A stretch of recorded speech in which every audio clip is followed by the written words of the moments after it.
Assalamualaikum warahmatullahi wabarakatuh. Berjumpa lagi di kanal YouTube Pak Handoko. Di dalam video ini saya akan membahas contoh soal manajerial P3K untuk formasi guru tahun 2023. Semoga video ini bisa memberikan manfaat untuk teman-teman yang saat ini sedang akan mengikuti P3K guru di tahun 2023. Oke, tanpa berlama-lama lagi, kita langsung saja menuju soal yang pertama.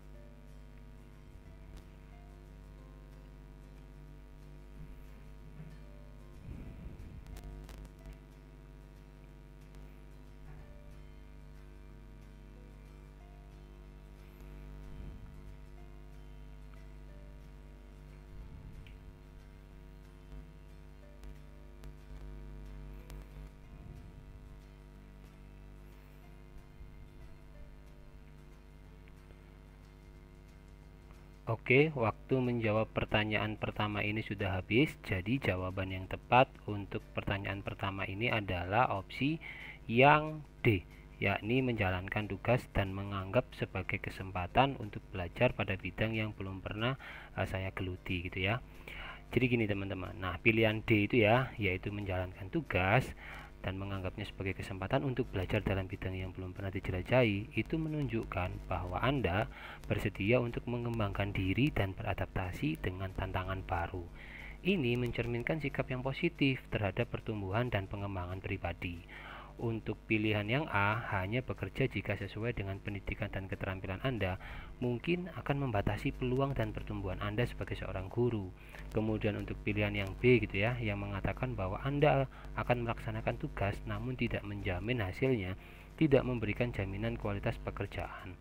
Kemudian untuk pilihan yang C, yaitu melaksanakan tugas setelah menyampaikan kepada pimpinan bahwa itu di luar bidang ilmu dan keterampilan Anda, bisa menjadi langkah yang baik, tetapi sebaiknya Anda juga membuka diri untuk belajar dan berkembang dalam tugas tersebut.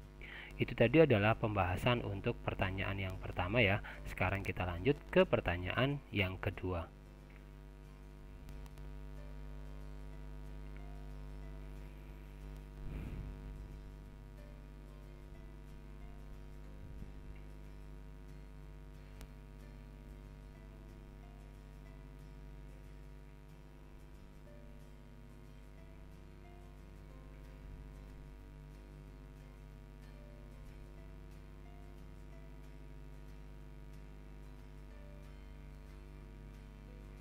Oke, waktu menjawab pertanyaan kedua sudah habis, jadi jawaban yang tepat untuk pertanyaan kedua ini adalah opsi yang D, yakni membuat sendiri video pembelajaran dan dibagikan ke siswa. Jadi, dengan membuat video pembelajaran, Anda dapat memastikan bahwa siswa Anda tetap mendapatkan materi pembelajaran yang mereka butuhkan, meskipun Anda harus mengikuti seminar pelatihan pada waktu yang bersamaan. Ini mencerminkan komitmen Anda terhadap pendidikan siswa Anda. Nah, untuk pilihan yang A, yakni mengundurkan diri dari kegiatan seminar, mungkin tidak selalu praktis, terutama jika seminar tersebut penting untuk pengembangan Anda sebagai seorang guru. Kemudian untuk yang B gitu ya, memberitahu siswa untuk menjadwalkan pertemuan di lain waktu. Ini bisa juga menjadi pilihan jika memungkinkan, tetapi tidak selalu praktis atau memungkinkan dalam situasi tertentu. Kemudian untuk pilihan yang C, memberikan tugas kepada siswa bisa menjadi pilihan tambahan, tetapi membuat video pembelajaran lebih memastikan bahwa siswa dapat mengakses materi pembelajaran dengan cara yang lebih mandiri. Itu tadi adalah pembahasan untuk pertanyaan kedua. Sekarang kita lanjut ke pertanyaan yang ketiga.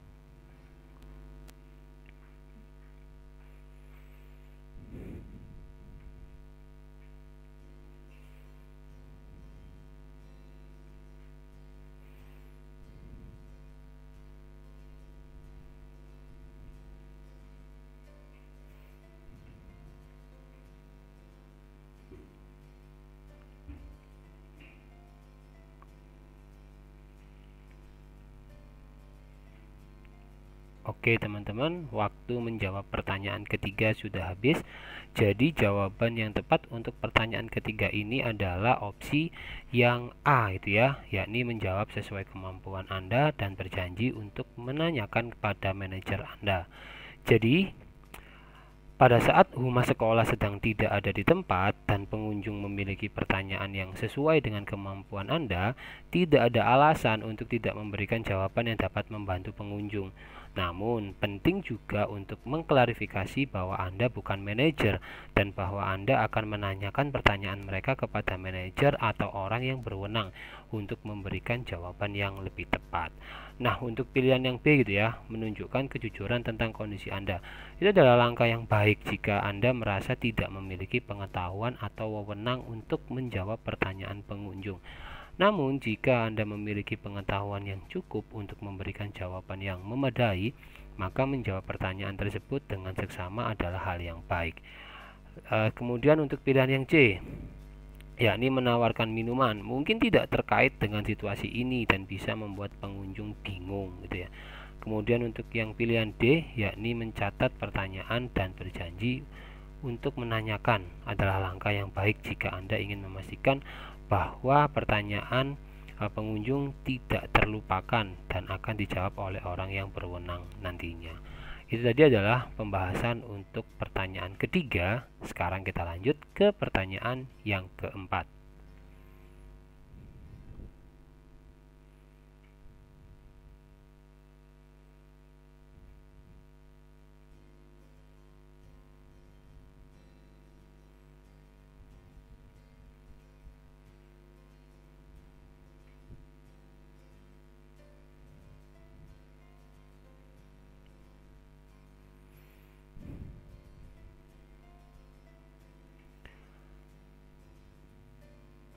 Oke, waktu menjawab pertanyaan keempat sudah habis, jadi jawaban yang tepat untuk pertanyaan keempat ini adalah opsi yang D, yakni mempelajari sistem tersebut dan mencoba menggunakannya. Jadi gini teman-teman, mempelajari dan mencoba menggunakan Learning Management System atau yang disingkat dengan LMS merupakan langkah yang baik dan penting untuk seseorang guru yang ingin mendukung pembelajaran jarak jauh.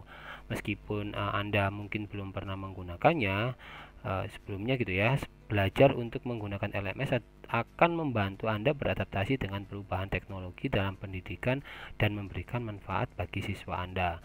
Nah, pilihan yang A yakni mendelegasikan tugas ini kepada tim IT sekolah dan mengajarkannya kepada guru yang lain mungkin merupakan pilihan yang baik dalam jangka panjang, tetapi penting juga bagi seorang guru untuk memahami teknologi yang digunakan dalam pengajaran mereka, itu ya. Kemudian untuk yang pilihan B yaitu mempelajari LMS dan kemudian mendelegasikan penggunaannya kepada guru lain juga bisa menjadi langkah yang baik jika Anda memiliki keterbatasan waktu. Tetapi memahami cara menggunakan LMS akan memberikan Anda kontrol dan fleksibilitas dalam pengajaran Anda. Kemudian untuk pilihan yang C, yaitu menolak karena akan mengganggu jam mengajar. Itu mungkin tidak ideal ya, karena penggunaan LMS dapat meningkatkan efektivitas pembelajaran dalam jangka panjang. Itu tadi adalah pembahasan untuk pertanyaan keempat. Sekarang kita lanjut ke pertanyaan yang kelima.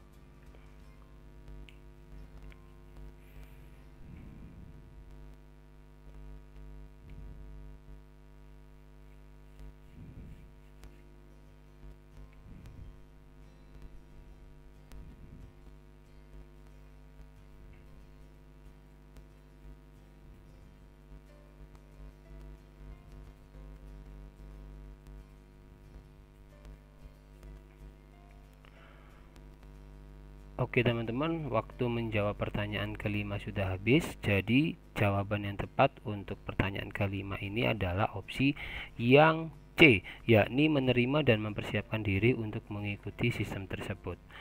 Jadi ketika sekolah mengambil keputusan untuk mengubah sistem pemilihan wakil kepala sekolah dengan tujuan menciptakan sistem yang lebih adil, sebagai seorang guru atau staf sekolah, hal yang terbaik adalah menerima keputusan tersebut dan mempersiapkan diri untuk mengikuti sistem yang baru. Mengikuti perubahan adalah bagian penting dari pertumbuhan dan perkembangan dalam organisasi pendidikan. Kemudian untuk pilihan yang A gitu ya, yaitu menciptakan model yang terintegrasi dengan sistem lama, mungkin tidak sesuai dengan keputusan yang telah diambil oleh sekolah gitu ya, jadi kurang tepat. Kemudian untuk pilihan B, menolak sistem baru karena sistem lama dianggap baik, mungkin kurang relevan jika ada tujuan yang jelas untuk meningkatkan keadilan dalam pemilihan wakil kepala sekolah. Kemudian yang terakhir yakni opsi atau pilihan D, yakni menolak sistem baru karena masih dalam tahap uji coba. Mungkin juga tidak relevan ya jika sekolah telah memutuskan untuk mengimplementasikannya dalam waktu 3 bulan ke depan gitu. Jadi itu adalah pembahasan untuk pertanyaan kelima. Sekarang kita lanjut ke pertanyaan yang keenam.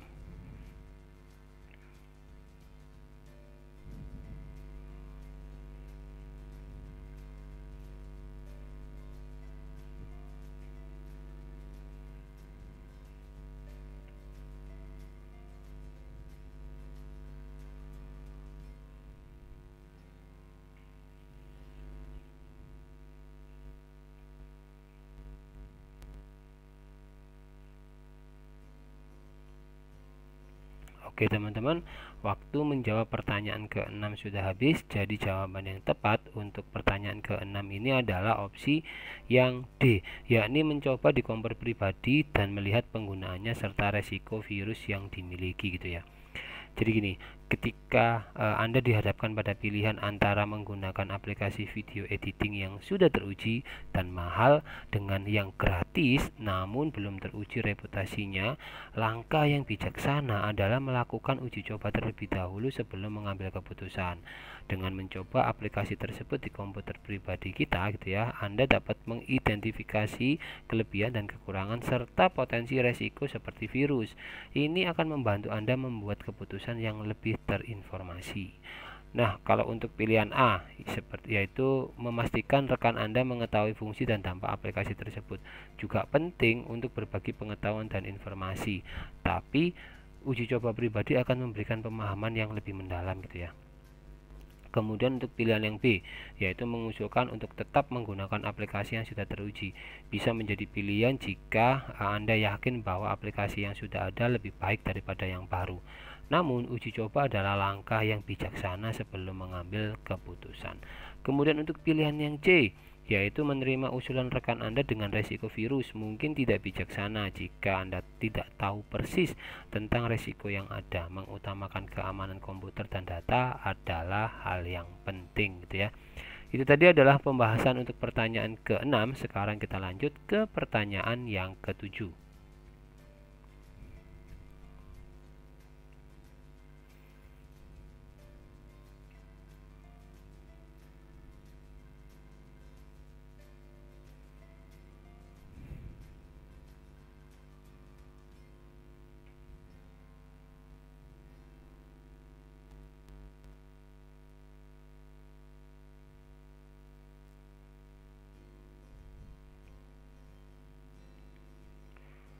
Oke teman-teman, waktu menjawab pertanyaan ke-7 sudah habis. Jadi jawaban yang tepat untuk pertanyaan ke-7 ini adalah opsi yang B, yakni mempersiapkan diri datang lebih pagi ke sekolah untuk memeriksa ulangan. Kemudian berangkat ke sekolah anak Anda supaya bisa mengikuti rapat tepat waktu gitu ya. Jadi gini, dalam situasi di mana Anda memiliki dua tanggung jawab yang bersamaan, yaitu memeriksa ulangan siswa Anda dan menghadiri rapat wali murid di sekolah anak Anda, tindakan terbaik adalah memprioritaskan keduanya. Dengan datang lebih pagi ke sekolah untuk memeriksa ulangan, Anda itu menunjukkan komitmen Anda terhadap pekerjaan sebagai guru gitu ya. Setelah Anda selesai memeriksa ulangan, Anda dapat berangkat ke sekolah anak Anda untuk mengikuti rapat tepat waktu. Untuk pilihan A, yaitu memeriksa ulangan esok hari setelah rapat, mungkin akan menunda pekerjaan dan tidak mencerminkan komitmen untuk memenuhi tenggat waktu. Kemudian untuk pilihan yang C, membawa berkas ulangan ke tempat rapat, mungkin akan mengganggu jalannya rapat dan tidak profesional. Untuk pilihan yang D, datang ke tempat rapat terlebih dahulu dan kemudian kembali ke sekolah untuk memeriksa ulangan, mungkin akan membuat Anda terlambat dalam menghadiri rapat yang sudah dijadwalkan. Itu tadi adalah pembahasan untuk pertanyaan ke-7. Sekarang kita lanjut ke pertanyaan yang ke-8.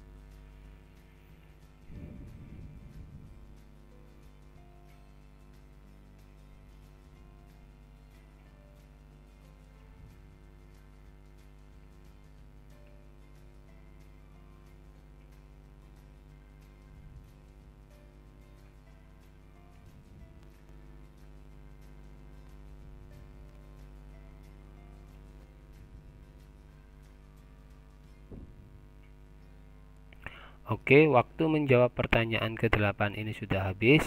Jadi jawaban yang tepat untuk pertanyaan ke-8 ini adalah opsi yang C, yakni Anda segera mengedit PowerPoint dengan desain yang berwarna dan menarik, juga meringkas materi sehingga tidak terlalu berat gitu ya.